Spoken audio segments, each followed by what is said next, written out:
Stravinsky, The Russian Years. This occasion is an opportunity to pay tribute to Igor Stravinskij on the 50th anniversary of his death. I wish to celebrate this event by focusing on Stravinsky's early Russian period, because in commemoration of this anniversary, many symposiums and lectures in the West mainly present insights into works like Symphony of Songs, The Rake's Progress, and these were written after he left Russia. However, it was namely in this early period that Stravinsky wrote some of his most daring, innovative works, and he achieved this by inheriting and developing modes of compositions from the previous generation of Russian composers. This included experiments and innovations by Nicholas Rimsky-Korsakov and Modest Mussorgsky, who applied to classical music those systems of tonality, harmony, and rhythm inherent in traditional Russian folk and religious music. Stravinskij, gli anni russi. Questa conferenza è l'occasione per rendere omaggio a Igor Stravinskij nel 50° anniversario della sua morte. Desidero celebrare questo evento condividendo con voi ciò che so sulla profonda influenza della tradizione e della cultura russa sulla musica di Stravinskij e sulla sua risposta al periodo molto complesso, ma affascinante, in cui visse sotto l'influenza dell'ambiente e del patrimonio culturale russo. Tuttavia, visto che siamo a Venezia, inizierò sottolineando quanto sia stata importante questa città nella sua vita. Stravinsky loved Venice and visited it frequently, and while here he was often a guest at the palace of Winnaretta Singer, Princess Polignac. In her memoir she says, "From the beginning it seemed impossible to me not to recognize the importance of this new genius, and I still think that he dominates all the others who have appeared for more than a quarter of a century. No one has escaped his influence." And she commissioned Stravinsky to write Renard. Venice is where Stravinsky's grave is, in the cemetery on the island of San Michele. And his grave is next to the tomb of Sergei Diaghilev, to whom Stravinsky owed so much for the opportunities to create great ballets for the Ballets Russes. Stravinskij amava Venezia e la visitava frequentemente e mentre era qui era spesso ospite della principessa Winnaretta Singer a Palazzo Contarini Polignac. Nelle sue memorie lei scrive: «Fin dall'inizio mi è sembrato impossibile non riconoscere l'importanza di questo nuovo genio e penso ancora che domini tutti gli altri che sono apparsi per più di un quarto di secolo. Nessuno è sfuggito alla sua influenza. E Venezia è anche la città dove Stravinskij è sepolto, nel cimitero sull'isola di San Michele, accanto a Sergei Diaghilev, a cui doveva tanto per le opportunità che ebbe di creare grandi musiche per i ballets russi. From 1914 to 1917, Stravinsky spent summers at Ustalug in Ukraine and the rest of the year in Switzerland. But in 1914, because of the First World War, he did not go there again. Only in 1917, when the Bolsheviks took over, was it clear he would never return to live in Russia. However, by that time he was 35 years old and had written some of his most influential works like The Firebird and Petrushka. Dal 1907 al 1914 Stravinskij trascorse l'estate a Ustleg, in Ucraina, e poi il resto dell'anno in Svizzera. Ma a causa della Prima Guerra Mondiale non poté più tornarci. Nel 1917, però, i bolscevichi presero il sopravvento, pertanto fu chiaro che non sarebbe mai più tornato a vivere in Russia. A quel tempo aveva 35 anni e in Russia aveva scritto alcune delle sue opere più influenti, tra cui Petrushka e La Sagra della Primavera. However, he continued to write music based on Russian themes after the war, such as Four Songs, 1918, and completed Les Noces, The Wedding, in 1923, which he had already begun in 1914. Even after leaving Russia in 1926, he wrote a Slavic version of Pater Noster, Otche Nash, using a text in Church Slavonic, the sacred language of the Orthodox Church, equivalent to Latin as the sacred language for sacred texts in the Catholic Church until 1960. Tuttavia, continuò a scrivere musica sacra basata su temi russi anche dopo la guerra, come ad esempio Four Russian Songs del 1918 e Les Nos del 1923, che aveva già iniziato nel 1914. Anche dopo aver lasciato la Russia, nel 1926 scrisse una versione slava del Padre Nostro, Pater Noster, Oče naš, utilizzando un testo in slavo ecclesiastico, la lingua sacra della Chiesa ortodossa, equivalente al latino nella Chiesa cattolica, che fu usata fino nel 1960. Now I will turn to Stravinsky's important early period, when he still lived at least part of the year in Russia, so that we may understand what profound influence it had on what he composed at that time. However, to really understand how much his works at this period are a reflection not only of musical technique, but also of performance practice in Russia, it is important to become familiar with those aspects of Russian music so that you can understand exactly what Stravinsky inherited from the Russian musical tradition, and how he then transformed this material into his own unique idiom. Ora esaminiamo l'importante periodo iniziale di Stravinskij, quando ancora viveva almeno una parte dell'anno in Russia, in modo da poter capire quale profonda influenza avesse su ciò che componeva in quel momento.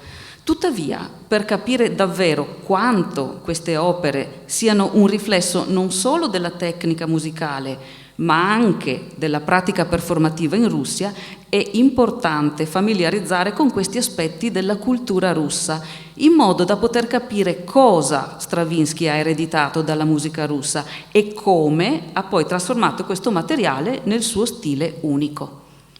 Russian folk music played an important role in Stravinsky's works in his early period. Therefore, we must examine not only what characteristics Stravinsky chose to use in his own works, but also the nature of their adaptation and transformation in works by great Russian composers such before him, such as Nicholas Rimsky-Korsakov and Alexander Borodin. But they mainly focused on the melodies of folk music, modifying them and adapting the scales of the songs that originally, in fact, included quarter tones. Adapting these melodies to the Western major and minor scales that allow only whole and half tones. La musica popolare russa ha svolto un ruolo importante nelle opere di Stravinskij in questo periodo della sua vita. Pertanto dobbiamo esaminare non solo quale caratteristica Stravinskij ha usato nelle sue opere, che erano tipiche della musica popolare russa originale ed eseguite dai contadini, ma il loro adattamento e trasformazione in opere di grandi compositori russi come Rimsky-Korsakov, Borodin, che utilizzava principalmente solo melodie di canzoni popolari. Essi modificavano le scale delle canzoni originali, che includevano però anche i quarti di tono, e adattavano queste melodie alle scale maggiori e minori, che invece consentono solo toni interi e mezzi toni. These Russian composers ignored the rhythmic style of Russian folk songs, which, unlike Western classical music, were not a continuum divided into clearly defined measures, units of 2, 3, or 4 beats, like the waltz rhythm, 1, 2, 3, 1, 2, 3, as in the Western style. Instead, they changed the rhythm of the original song and adapted it into the Procrustean bed of Western music, and divided the continuum of the songs, the Russian folk songs, into distinct rhythmic music units, into measures.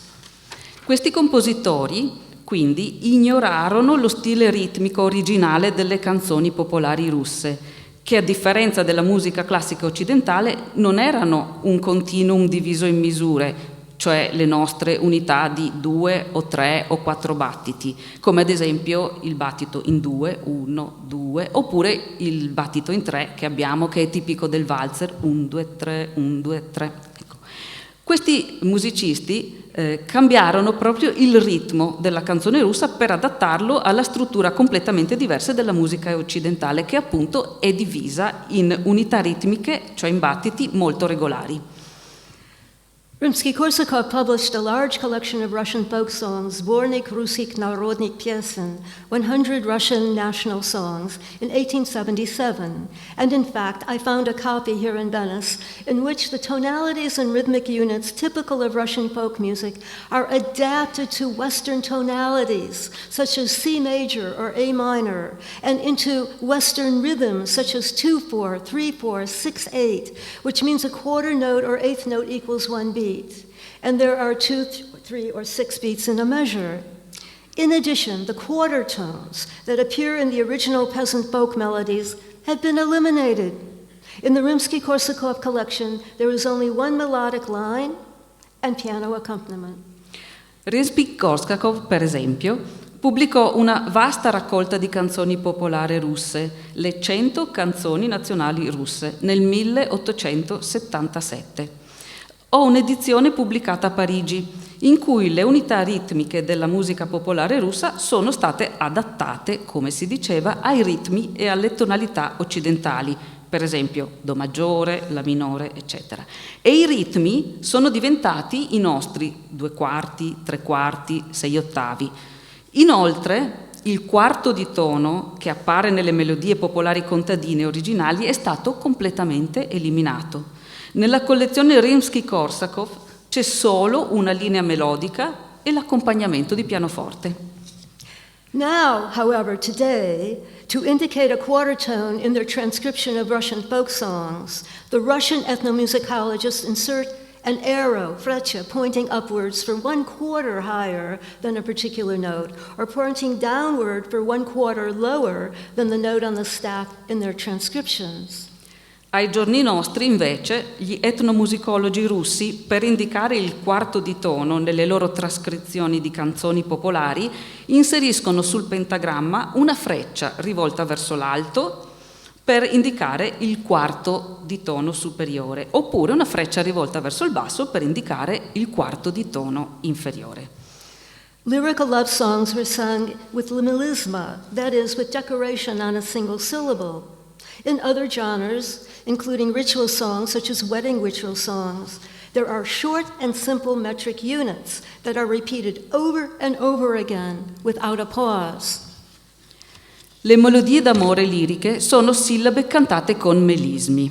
In altri casi, invece, come capita nei brani rituali nuziali, ci sono unità metriche brevi e semplici che vengono ripetute più e più volte, senza una pausa, però mantenendo sempre la stessa melodia. Stravinsky was born on June 17, 1882, and was baptized in the Russian Orthodox Church. Although not religious, Stravinsky remained Russian Orthodox throughout his life, although he wrote many religious songs in Latin. For example, he wrote an Ave Maria, first published in 1934, in Church Slavonic, the language of the Slavic Orthodox liturgy, in all Slavic countries that are Eastern Orthodox, including Russia, Bulgaria, Macedonia, and parts of Ukraine. Stravinskij nacque il 17 giugno del 1882 e fu battezzato nella Chiesa ortodossa russa. Sebbene non religioso, Stravinskij rimase ortodosso russo per tutta la vita, anche se scrisse opere religiose in latino. Ad esempio, scrisse un'Ave Maria, pubblicata per la prima volta nel 1934, in antico slavo ecclesiastico, la lingua della liturgia ortodossa che veniva utilizzata in tutti i paesi slavi, come la Russia, parti dell'Ucraina, la Bulgaria e la Macedonia. Only later, in 1949, Stravinsky revised this Ave Maria with a Latin version of the text. Stravinsky used Latin texts for the oratorio of Oedipus Rex, 1927, the Symphony of Psalms, 1930, Threni, which are the Lamentations of Jeremiah, 1958, and Canticum Sacrum, 1955. However, the first version of another work, Pater Noster, Our Father, in 1926, was first written in Church Slavonic and was titled Ochanash. But in 1949, he composed a Latin version and called it Pater Noster. Solo più tardi, nel 1949, Stravinskij revisionò l'Ave Maria in una versione latina del testo. Lo slavo ecclesiastico aveva una funzione simile a quella del latino nei paesi cattolici fino al 1965. Egli usò testi latini per l'oratorio Oedipus Rex del 1927, la Sinfonia dei Salmi 1930, le Lamentazioni di Geremia 1958 e il Canticum Sacrum del 1955. Tuttavia, nel 1926 scrisse il testo di un Pater Noster in slavo ecclesiastico intitolato Oce Nash, e solo nel 1949 ne compose anche una versione latina. The relevant features of Russian culture that were part of Stravinsky's childhood are important for understanding his musical development. For a future musician, he had the good fortune to live in a house full of music, and important composers and musicians often visited his father, Fyodor Stravinsky, a famous bass singer with the Imperial Opera Company of St. Petersburg. As a child, Stravinsky often went to the operas in which his father performed, which included Italian and Russian works. Therefore, already as a child, he must have become aware of the important Russian national movement in music at that time. Le caratteristiche rilevanti della cultura russa che hanno fatto parte dell'infanzia di Stravinsky sono importanti per comprendere il suo sviluppo musicale. Egli fu molto fortunato a vivere in una casa piena di musica e di famosi compositori che spesso venivano in visita da suo padre, Fyodor Stravinskij, che era un cantante con voce da basso che lavorava presso l'Opera Imperiale di San Pietroburgo. Da bambino, quindi, Stravinskij assisteva alle rappresentazioni in cui si esibiva suo padre, che includevano sia opere italiane che opere russe. Pertanto, già da bambino divenne consapevole dell'importante movimento nazionalista presente in quel periodo della musica russa. The Neo-Russian national style introduced an Oriental element into Russian music that made the Russian musical tradition unique, different from that of other Slavic cultures. Russian national music, therefore, includes the musical traditions of the Oriental peoples of Central Asia, living for centuries in the Russian Empire. To understand this direct Eastern influence, it is necessary to become aware of an aspect of Russian history unknown or ignored in the West, the conquest of Russia by the Tatars in the 13th century. This event changed the entire course of Russian history and had a great impact on its art, music, literature, and mode of thinking. Il cosiddetto stile nazionalista neorusso introdusse un elemento orientale nella musica e la rese unica, diversa, ad esempio, da altre culture slave, soprattutto perché questa musica nazionale russa includeva anche la musica dei popoli del Centro Asia, che vissero per secoli all'interno dell'impero russo. Per comprendere questa influenza orientale così diretta è necessario ricordare un aspetto molto importante della storia, spesso sconosciuto in Occidente, cioè la conquista della Russia da parte dei tartari nel XIII secolo. Questo evento cambiò l'intero corso della storia russa ed ebbe un grande impatto sulla sua arte, sulla sua musica, sulla letteratura ed anche sul modo di pensare. For centuries, the center of Russia was not Moscow or later St. Petersburg, but Kiev. In the medieval period, Russia was like Italy. It was a federation of city-states. Only much later did Moscow become the capital of a single country, when Tsar Ivan III conquered the Tatars in the 15th century. However, the Tatars remain very much so a part of the population of the Russian Empire. Per secoli il centro della Russia medievale non era stato a Mosca o come più tardi a San Pietroburgo, ma fu Kiev. Nel periodo medievale la Russia, come l'Italia, era una federazione di città-stato dominate da un principe. Soltanto più tardi Mosca divenne la capitale del paese e lo zar Ivan III nel XV secolo sconfisse i tartari, anche se essi non scomparvero, ma rimasero parte dell'impero russo. This historical background is important to understand not only the subjects of the neo-nationalist works, but also the musical style of the Russian composers in the generation before Stravinsky. In many pieces by composers like those of Rimsky-Korsakov and Borodin, there are scenes in which Oriental sounds and even traditional instruments are used, like in the camp of the Polovitsians in the opera Prince Igor by Borodin. I tartari e altre tribù turche crearono piccoli regni o khanati, appunto cappeggiati da un khan, in Crimea, in Asia centrale e in Siberia. Questo background storico è importante per comprendere non solo i soggetti delle opere russe, ma anche lo stile musicale dei compositori russi nella generazione precedente a Stravinskij. In molte opere di compositori come Rimskij-Korsakov e Borodin ci sono scene in cui questo suono orientale è molto utilizzato, come ad esempio nel Principe Igor di Borodin, nella scena che si svolge nel campo dei polovesiani. Moreover, it is important to focus on the direct influence of the group of composers whose music young Stravinsky heard while he was still a child. The generation before him formed a group of composers called the Kuchka, the Fist, the Mighty Five, which included Nicholas Rimsky-Korsakov, Modest Mussorgsky, Mily Balakirev, Cesar Cui, and Alexander Borodin. They turned away from the Western influence that dominated Russia for so long and turned instead to their own rich tradition of Russian historical themes, Russian folk music, and the liturgy of the Russian Orthodox Church. Pertanto è importante concentrarsi sull'influenza diretta del gruppo di compositori che hanno influenzato il giovane Stravinskij mentre stava sviluppando la sua conoscenza della musica da bambino. La generazione prima di lui ha prodotto un gruppo molto importante di compositori noto come Kuchka, il pugno, o anche il gruppo dei cinque, che comprendeva compositori estremamente importanti: Nikolai Rimsky-Korsakov, Modest Mussorgsky, Milish Balakiev, Cesar Cui e Alexander Borodin. Questi compositori si allontanarono dall'influenza occidentale e si concentrarono invece sulla loro ricca tradizione di temi russi e sulla musica popolare e liturgica della Chiesa ortodossa russa.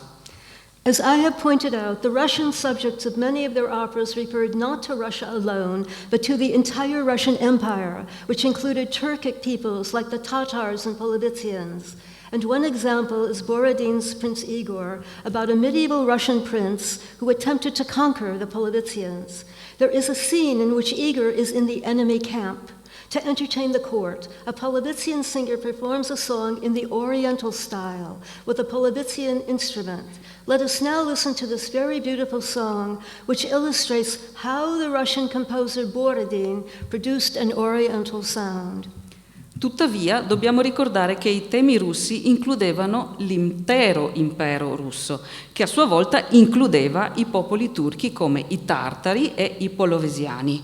Un esempio è, come detto, il Principe Igor di Borodin, che narra di un principe russo medievale che tentò di conquistare i polovesiani. C'è una scena in cui Igor è stato catturato e si trova nel campo dei nemici. Per intrattenere la corte, una cantante polovesiana esegue una canzone in stile orientale, accompagnandosi con uno strumento tradizionale. Ascoltiamo quindi una parte di questa bellissima canzone per capire come Borodin sia riuscito a produrre un suono orientale.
Now let us discuss Russian folk music and its adaptation by composers like Rimsky-Korsakov to classical music. Let us not only concentrate on the melody, but also on the performance style to become aware of many aspects specific to this type of music, which Stravinsky later used in his Russian songs and Les Noces.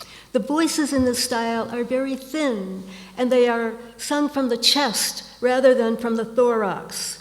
The performance is usually a cappella, without the accompaniment of any instrument.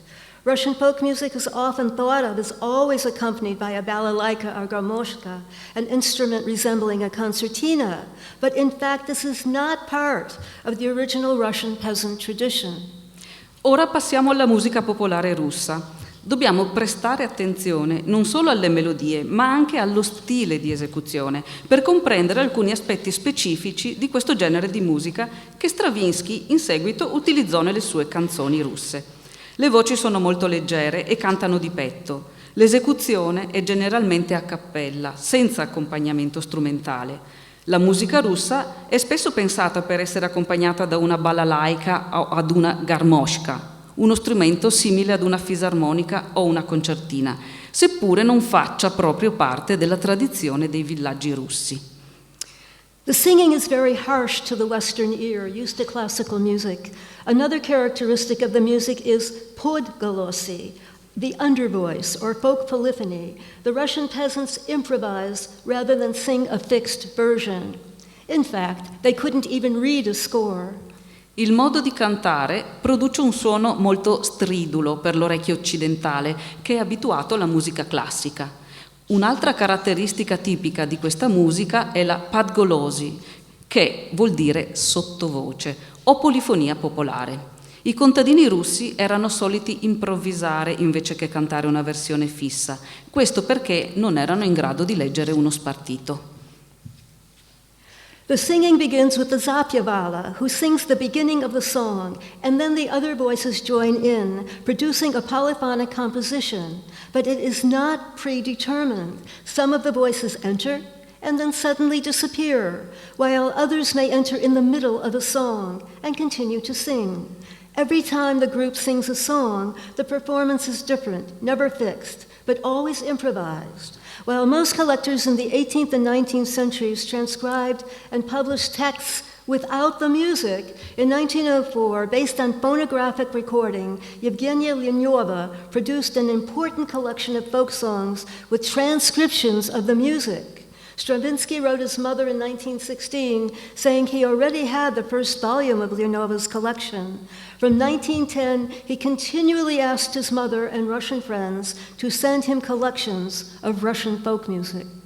La canzone inizia con un leader o uno zapievala che intona l'inizio della canzone, poi le altre voci si aggiungono formando una composizione polifonica, ma non in maniera predeterminata. Alcune delle voci possono inserirsi e poi scomparire, mentre altre possono cominciare nel mezzo della canzone e continuare a cantare. Ogni volta che il gruppo cantava, la performance era sempre diversa, cioè mai uguale a se stessa, ma sempre improvvisata.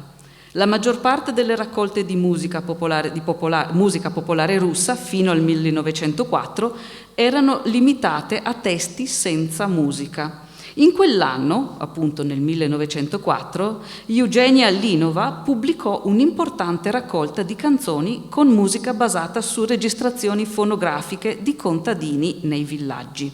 Stravinskij scrisse a sua madre nel 1916 che aveva già il primo volume nella sua collezione, ma nel 1910 ancora chiese ripetutamente a sua madre e agli amici russi di inviargli ulteriori raccolte di canzoni popolari.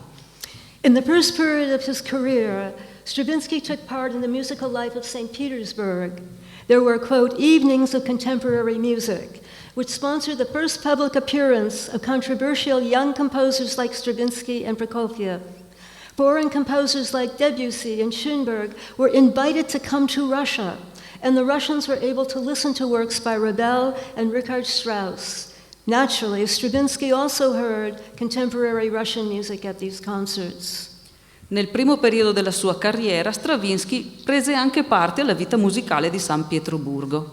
Nel 1901 ci furono serate di musica contemporanea che sponsorizzarono le prime apparizioni pubbliche di giovani compositori considerati controversi, come appunto Stravinskij e Prokofiev. Furono invitati anche compositori stranieri come Debussy e Schoenberg, e i russi poterono ascoltare le opere di Ravel e di Richard Strauss. Naturalmente Stravinskij ascoltò anche musica russa contemporanea in quei concerti. Rimsky-Korsakov advised him not to go to the conservatory because he was too old to begin. In 1905, Stravinsky began to take private lessons with Rimsky-Korsakov twice a week, and he continued these lessons until Rimsky died in 1908. These lessons were very rigorous, and Stravinsky studied all aspects of composition, including harmony, polyphony, and composing in diverse musical genres. Now let us listen to work by Stravinsky from the Russian period, 4 Russian songs, 1914 to 1917, sung in the peasant style. Rimsky-Korsakov gli consigliò di non frequentare il conservatorio, anche perché era ormai troppo grande per cominciare, ma gli disse di prendere lezioni private da lui. Così fece, a partire dal 1905, 2 volte alla settimana, e continuò fino alla morte del suo maestro nel 1908. Queste lezioni erano estremamente rigorose e comprendevano tutti gli aspetti della composizione, l'armonia, la polifonia, la scrittura in diversi generi musicali. Ora ascoltiamo alcune opere di Stravinskij del periodo russo, dalle 4 canzoni russe del 1914 e 1917, cantate in stile contadino.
Okay, the next one. Ok, questo era infatti veramente come i contadini cantano con una voce molto very thin. Molto stridula. Sì. E questa canzone non ha pausa come un verso e refrain, questo continua così. Questo veramente un canzone di contadini russi. Ok, now let's do the next one, hopefully.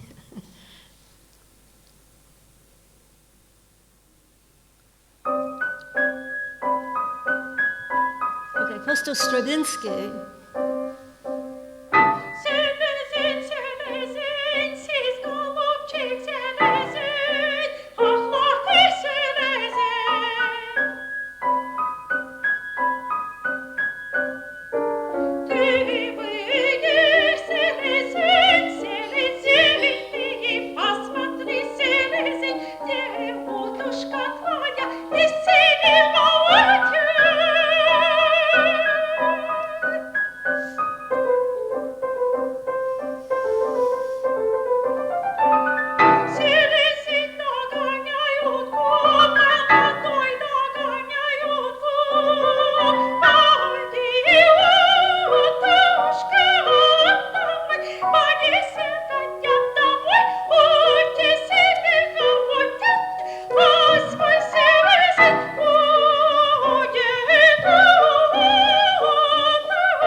Ovviamente Stravinskij hanno conosciuto molto bene questa tradizione di contadini russi. Ok. Andiamo avanti? Sì.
E ora c'è la quarta canzone russa. Ok, basta. Sentiamo ancora questa.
Finally, we arrive at the first truly great piece by Stravinsky, the ballet The Firebird, where Russian folklore plays an important role. Here we can apply Isaac Newton's phrase, to create on the shoulders of giants. Newton said, if I had seen further, it is best standing on the shoulders of giants. In this case, he meant ancient Greeks and Romans, and thus Stravinsky created a masterpiece, The Firebird, but on the shoulders of giants like Borodin, Rimsky-Korsakov, Mussorgsky, and other Russians who had already experimented with diverse adaptations of Russian folk music, as well as musical styles of Central Asia. Nevertheless, and this is an important point, these composers concentrated mainly and only on the melodies of these songs and continue to use Western harmony and rhythm. E infine arriviamo al primo pezzo veramente importante di Stravinsky, il balletto L'uccello di fuoco. È qui che possiamo applicare la frase di Isaac Newton: se ho visto più lontano è perché stavo sulle spalle dei giganti. In questo caso si intendono gli antichi greci e romani. Allo stesso modo Stravinsky creò un capolavoro, L'uccello di fuoco, ma partendo dalle spalle di giganti come Borodin, Rimsky-Korsakov, Mussorgsky ed altri compositori russi che avevano già sperimentato e adattato la musica popolare russa agli stili dell'Asia centrale. Tuttavia c'è un punto molto importante. Questi compositori si sono concentrati principalmente sulle sole melodie di queste canzoni, ma hanno continuato ad usare le armonie ed i ritmi tradizionali occidentali. However, before discussing The Firebird, it's important to introduce another figure in the early years of Stravinsky's career, Sergei Diaghilev, without whom Stravinsky would probably have been just one of many young composers of his generation, attempting to become a major figure in the world of Russian music, and in fact, he might have failed.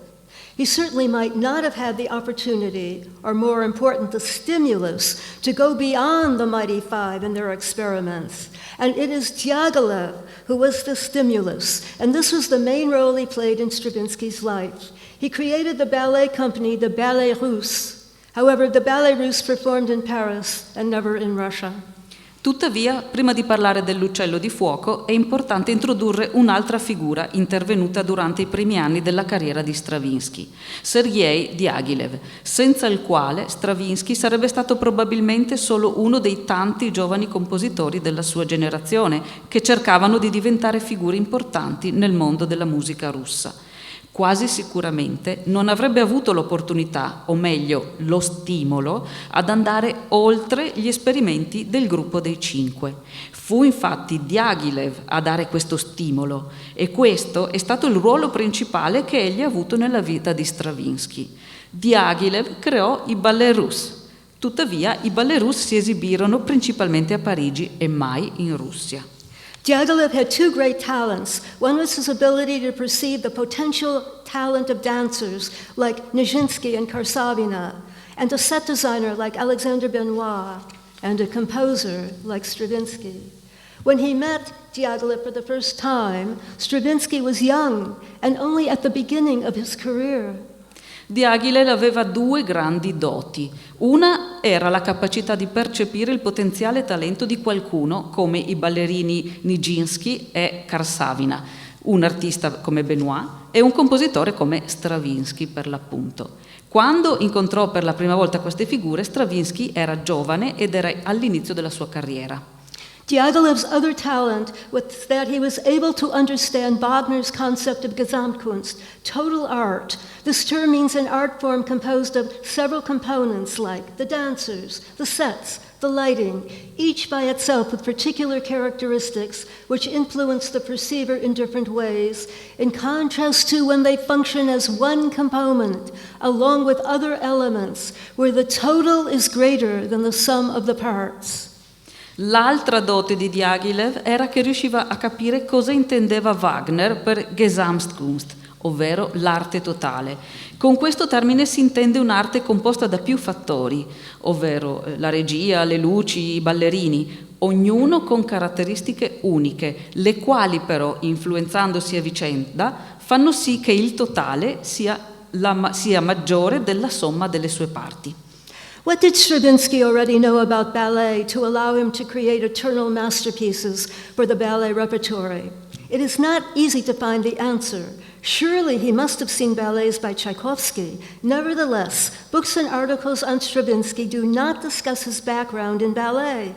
However, living in St. Petersburg, he certainly had the possibility, for example, to see Tchaikovsky's Swan Lake, which had its premiere in 1895 at the Mariinsky Theater. The choreography was by the great Marius Petipa, who created a very beautiful performance as ballet, but in the traditional classical style. Cosa sapeva Stravinskij del balletto prima di contribuire con capolavori eterni in questo repertorio? Non è facile trovare la risposta. Sicuramente Stravinskij deve aver visto i balletti di Tchaikovsky. Tuttavia, i libri e negli articoli su Stravinskij non si parla mai del suo background nel balletto, ma vivendo a San Pietroburgo ha certamente avuto la possibilità di vedere, ad esempio, Il Lago dei Cigni di Tchaikovsky, che ha avuto la sua prima proprio lì, nel 1895, al Teatro Mariinsky, dove suo padre aveva lavorato come cantante d'opera e che Stravinskij aveva appunto visitato spesso da bambino. Il coreografo era il grande Marius Petipa, che creò una bellissima performance di questo balletto, però in stile classico tradizionale. Diaghilev discovered Stravinsky in 1909 at one of the concert series presented by Alexander Zidotti. He heard Stravinsky's fireworks and was very impressed. At first he asked Stravinsky to arrange a piece for the ballet Les Sophides, based on Chopin's music. This soon led to the commission of The Firebird, a ballet based on several fairy tales from Alexander Afanasyev's famous collection. The libretto is a mixture of the mythical Firebird with a story of Koschei the Deathless, the famous monster in Russian fairy tales. The set design and most of the costumes were designed by Alexander Golovin, but some, like that of the Firebird, were created by Lev Bakst. Mikhail Fokin was the choreographer and wrote the libretto. There are various musical ideas used from works by Rimsky-Korsakov. For example, Koschei's Infernal Dance uses the chromatic scale that Rimsky-Korsakov had already employed for the character Chernigov in his opera Mlada. Diaghilev scoprì Stravinskij nel 1909, in uno dei concerti spesso presentati da Alexander Ziloty. In quell'occasione ascoltò i fuochi d'artificio di Stravinskij e ne rimase molto colpito. Diaghilev chiese per la prima volta a Stravinskij di arrangiare alcuni pezzi per il balletto Le Silfidi, basato su brani di Chopin. Questo però portò subito dopo alla commissione dell'Uccello di Fuoco, un balletto basato su fiabe russe tratte dalla famosa raccolta di Alexander Afanasiev.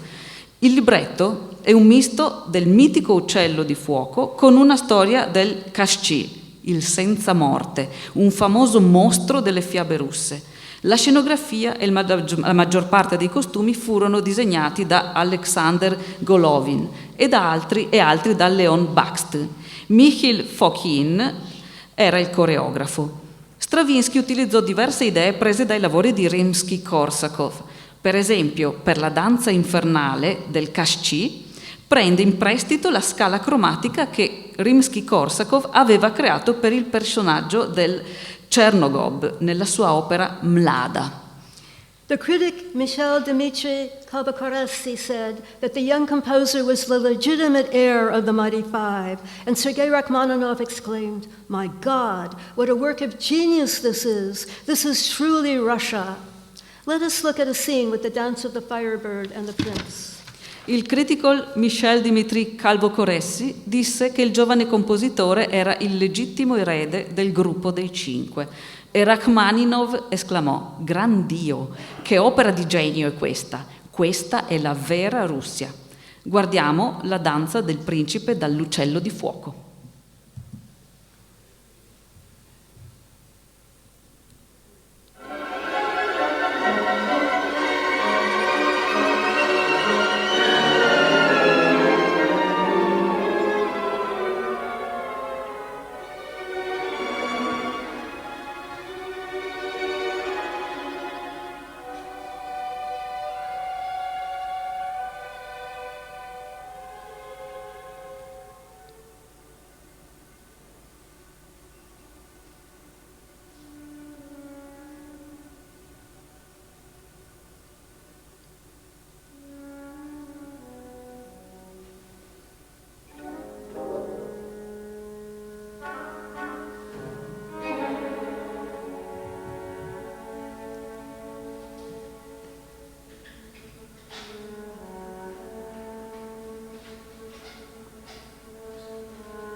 Petrushka. And now we have arrived at what is considered the most popular of all Stravinsky's ballets, Petrushka. It was written for the Paris season of 1911 in the Théâtre du Châtelet, with choreography by Fokine and set and costume designs by Benoit.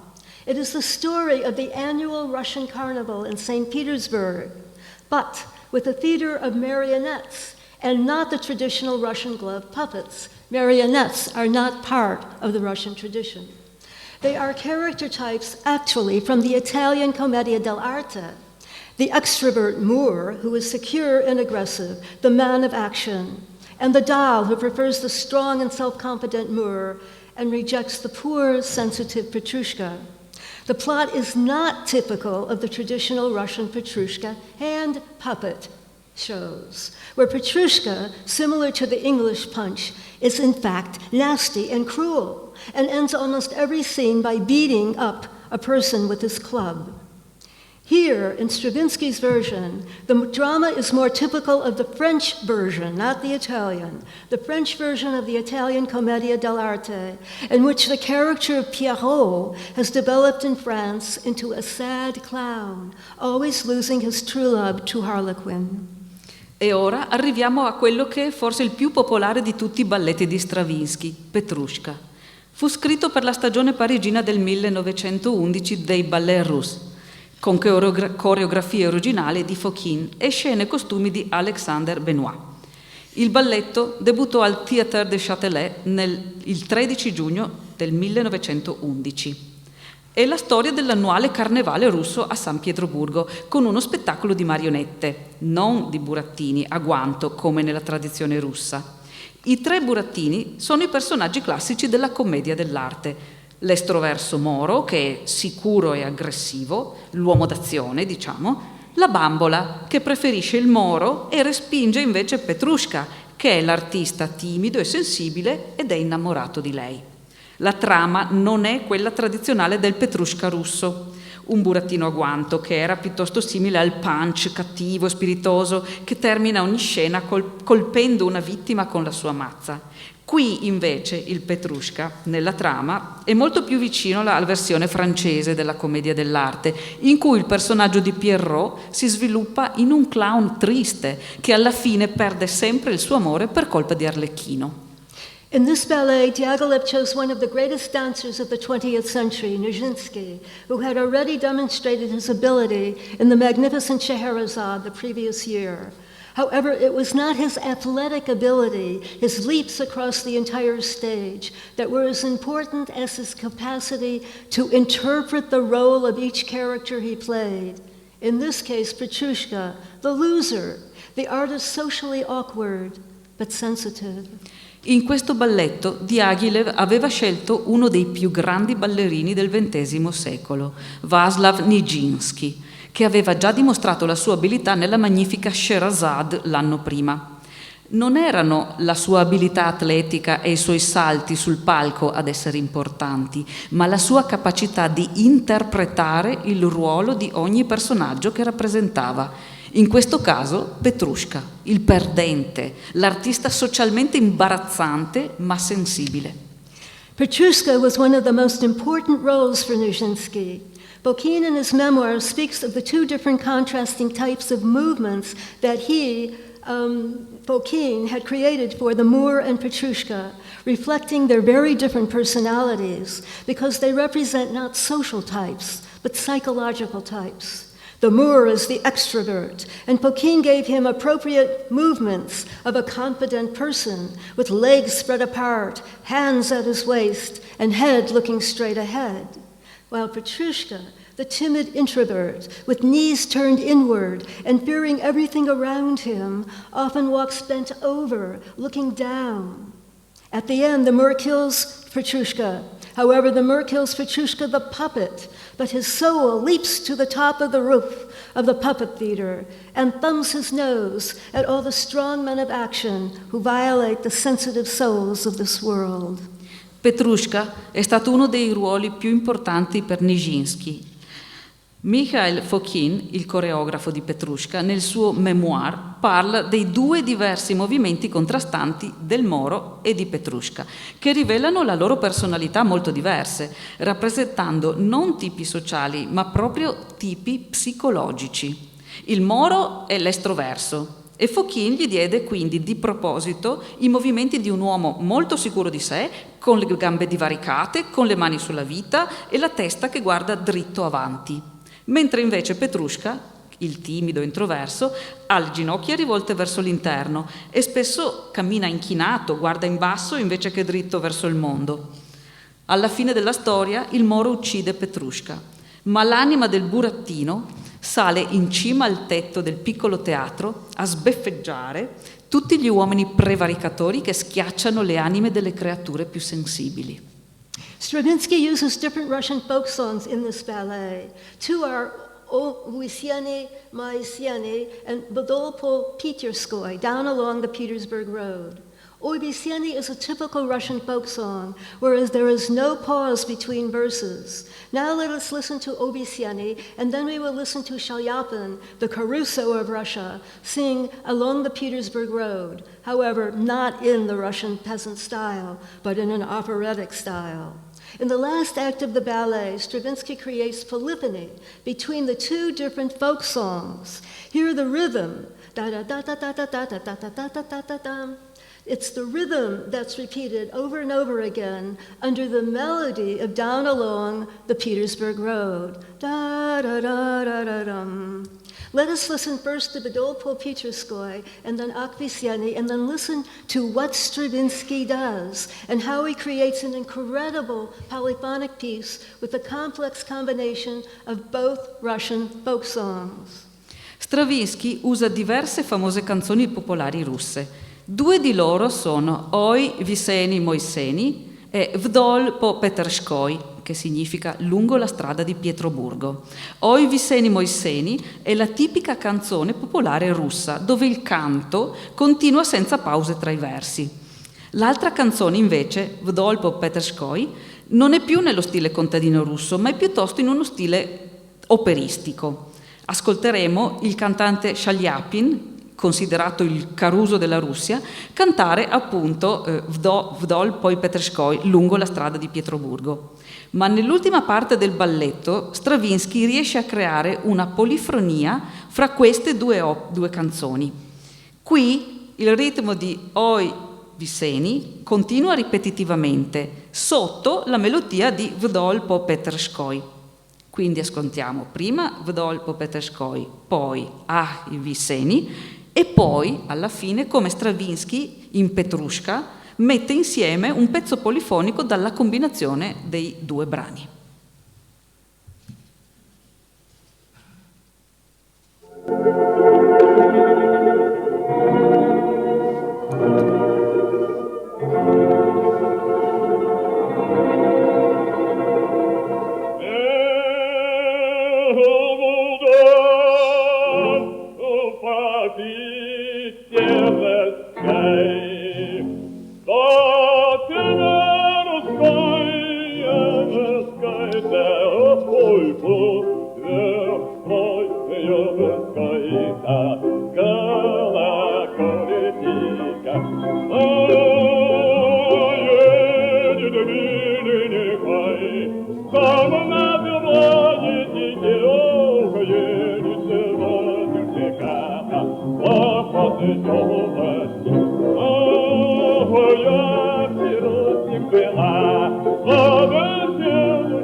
батюшка за рученьку не важила, выходила молода за новые ворота, за новые длинновые, за решетчатые.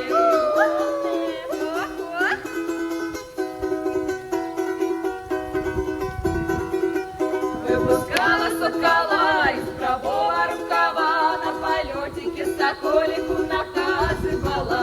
Ты лети, соколик, высоко и далеко, и высоко и далеко, на родимую сторону, на родимой на сторонке, сударь батюшка живет, не пускают молоду поздно вечером одну.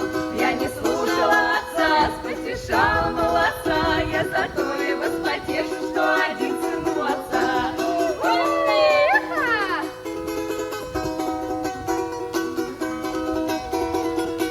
Ах, вы сени мои, сени новые мои, сени новые, кленовые, решетчатые.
That's along the Petersburg Road.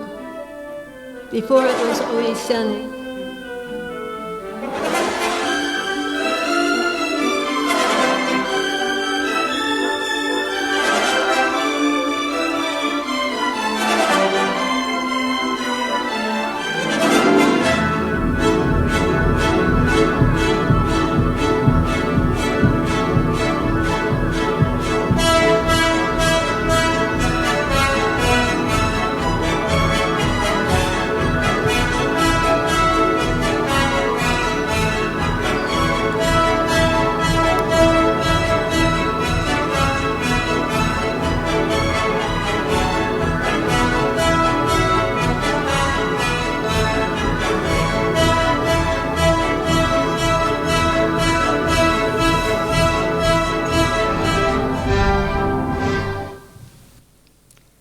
The Rite of Spring. The Rite of Spring is not only based on Russian folk music, but also on Lithuanian folk songs from a collection.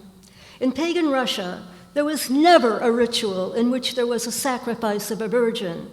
In the 19th century, there were books written by specialists in Russian folklore who discussed, in fact, the Russian pagan religion from the earlier period that existed before Christianity and which continued to be practiced after the introduction of Christianity in 988. The most important work is Afanasiev's Poeticheskие обозрения славян на природу, a poetic perspective on the nature of the Slavs, in 1865. Pagan beliefs and rituals continue to exist until now. The Russians have a double belief system where the pagan religion is practiced alongside the Christian one. But again, I emphasize the idea of the sacrifice of a virgin had nothing to do with pagan Russia. La sagra della primavera non si basa soltanto su musica popolare russa, ma anche su canzoni popolari lituane tratte da una raccolta che si intitola Melodie del popolo lituano del 1906. Inoltre, come ricordava la signora, i riti di russo pagano non includevano mai il sacrificio di una vergine. Nel XIX secolo gli specialisti di folklore russo e di religione scrissero testi nei quali argomentavano riguardo la presenza di una religione pagana russa precedente al cristianesimo, ma che continuò a sopravvivere anche dopo l'introduzione di questa nel 988 d.C.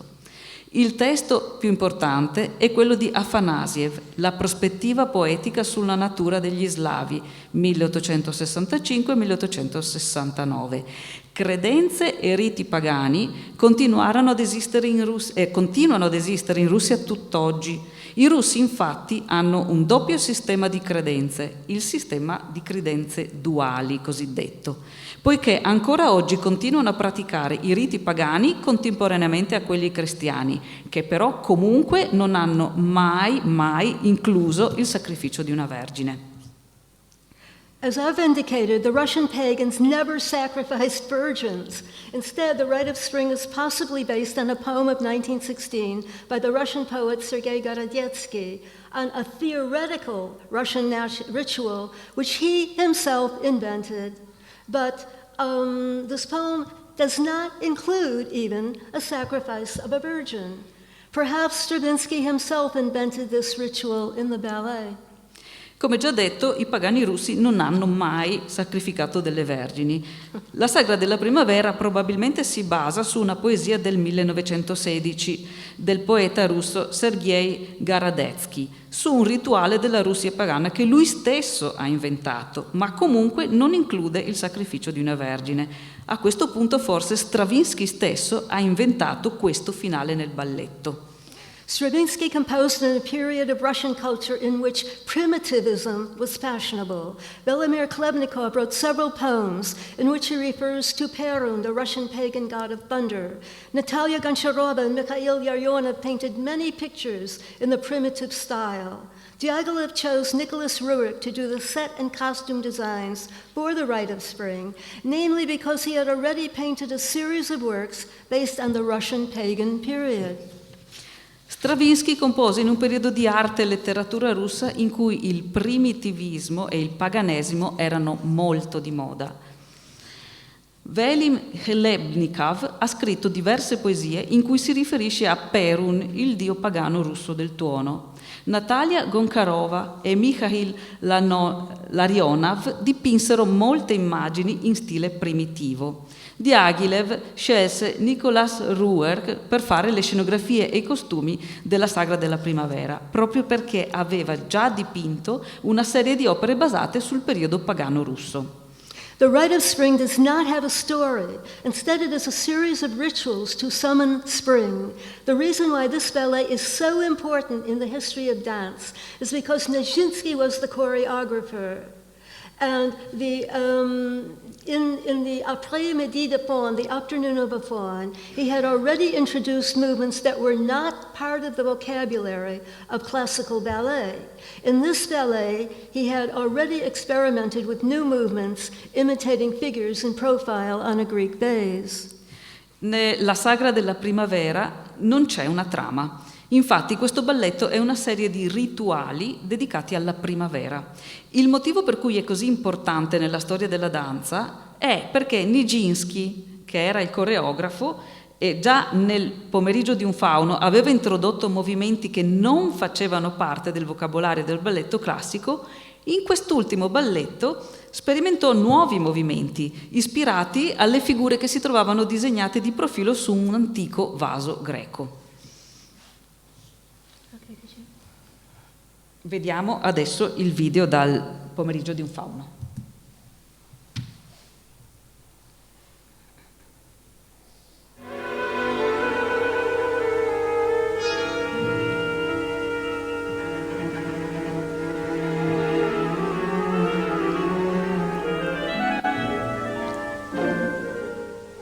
They are moving in profile like on a Greek vase. E sono tutti movimenti tratti, appunto ispirati da queste figure che si trovano di profilo sui vasi greci.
What is important is that Nijinsky was the choreographer, and in this ballet he created a revolution in the history of dance. He did not create modern dance, but instead extended and added movements to the dance vocabulary that already existed. In the music, there are lots of dissonant sounds and rapidly changing rhythms. It is not music that is graceful and elegant. The sounds are harsh and the movements awkward and even ugly. Ciò che qui è importante è che Nijinsky, che fu il coreografo, creò una vera rivoluzione nella storia della danza.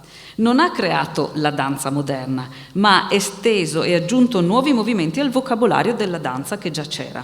Nella musica ci sono molte dissonanze e i ritmi continuano a cambiare velocissimi. Non c'è niente di aggraziato o elegante, i suoni sono aspri e i movimenti spesso brutali e quasi volgari. Vediamo adesso il video da La Sagra della Primavera.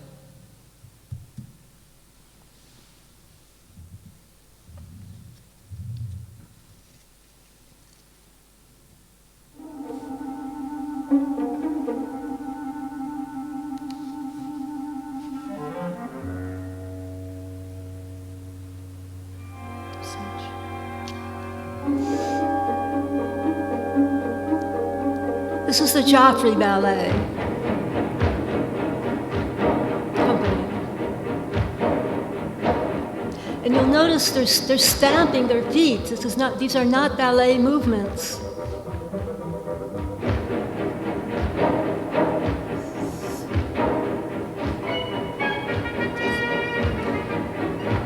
E questo ripetitivo pestare i piedi appunto era un movimento innovativo per l'epoca, perché non era mai stato utilizzato nella danza.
You'll notice that this is like the polyphony of ballet, with different groups dancing at the same time, but often doing different steps.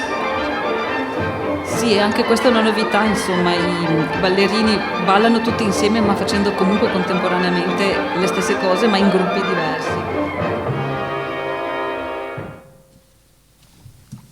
The last ballet I will discuss is Les Noces, The Wedding, performed in 1923 and choreographed by Nijinsky's sister, Bronislava Nijinsky. I have published a translation of Les Noces into English in Dance Research Journal, with a translation of the actual wedding ritual songs from Pyotr Kireevsky's vast collection of these songs from all over the Russian Empire, which Stravinsky used for his libretto. It also includes an article on the authentic Russian peasant wedding rituals. L'ultimo balletto di cui parleremo è Les Noces, il matrimonio, eseguito nel 1923 e coreografato dalla sorella di Nijinsky, Bronislava Nijinsky. Ho pubblicato una traduzione di Les Noces in inglese sul Dance Research Journal e ho anche pubblicato una traduzione delle poesie rituali nuziali originali nella vasta collezione di canzoni di Pyotr Kireevsky, proveniente da tutto l'impero russo, che Stravinskij ha appunto usato per il suo libretto, e ho anche incluso un articolo sui rituali contadini russi. In the Russian peasant wedding, there is a ritual of unbraiding the bride's hair. Until that moment, the girl had only one braid, and now the bride's hair was unbraided at the ceremony. This is the ceremony with which Les Noces begins. Stravinsky inserted a parallel ceremony with the preparation of the groom, but this ceremony rarely appears in the Kireevsky collection. It was to create a parallel set to the scene in the house of the bride. Finally, the groom arrives with the family and friends to the bride's house, but only the bride and groom, not the family. The bride and groom, the best man and maid of honor, go to the wedding, and the priest officiates at the ceremony. Stravinsky omits this part of the ritual, the actual ceremony. Then they go to the husband's house, where the family and friends of the couple are waiting at the wedding feast. There, the groom's mother braids the bride's hair into 2 braids wound around her head, and the bride's hair is covered by a headdress or scarf. And this is the way she will be dressed the rest of her life. Nei matrimoni dei contadini russi c'è un rito dedicato ai capelli della sposa. Fino al prima del matrimonio, la sposa ha i capelli acconciati con una sola treccia, che in quell'occasione, quella del matrimonio appunto, le viene sciolta. Questa è la cerimonia con la quale inizia Les Noces. Stravinskij inserisce una cerimonia parallela di preparazione dello sposo nella sua casa, anche se secondo la collezione Kireevsky ci sono pochissime zone della Russia che hanno questo tipo di rituale.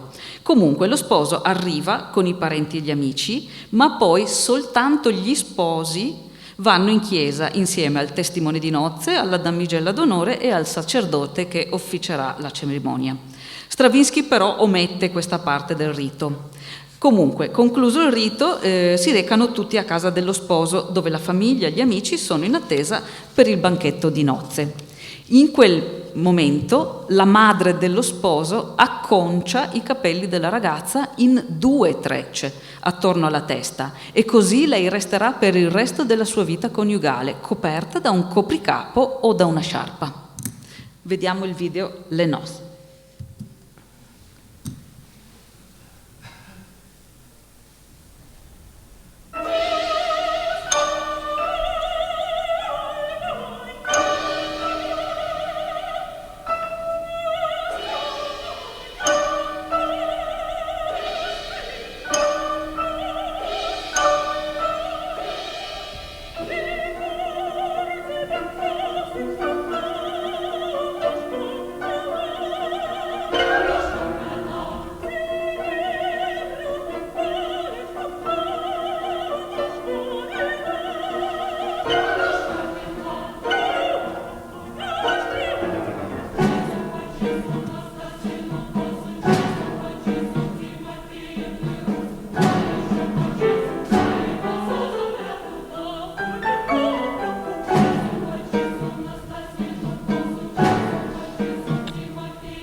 And now we will conclude. Stravinsky remained Russian Orthodox to the end of his life, and we will conclude our homage to this great composer with a prayer to commemorate the 50th anniversary of his death.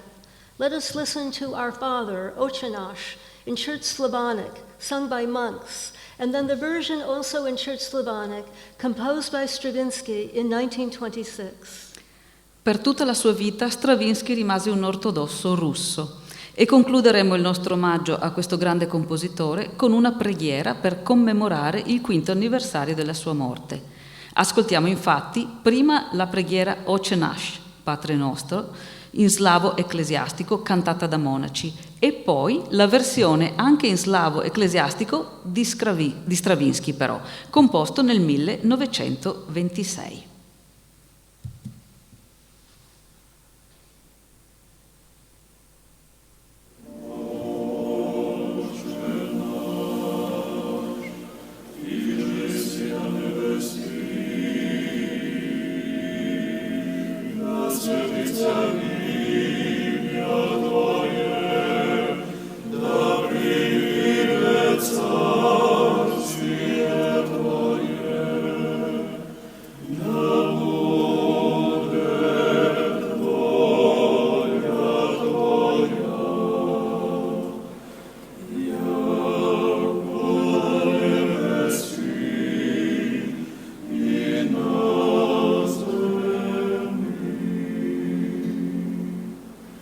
Please.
Thank you for your attention, and I hope I have demonstrated how very important the Russian tradition and culture are for the very beautiful works created by Stravinsky in his Russian period.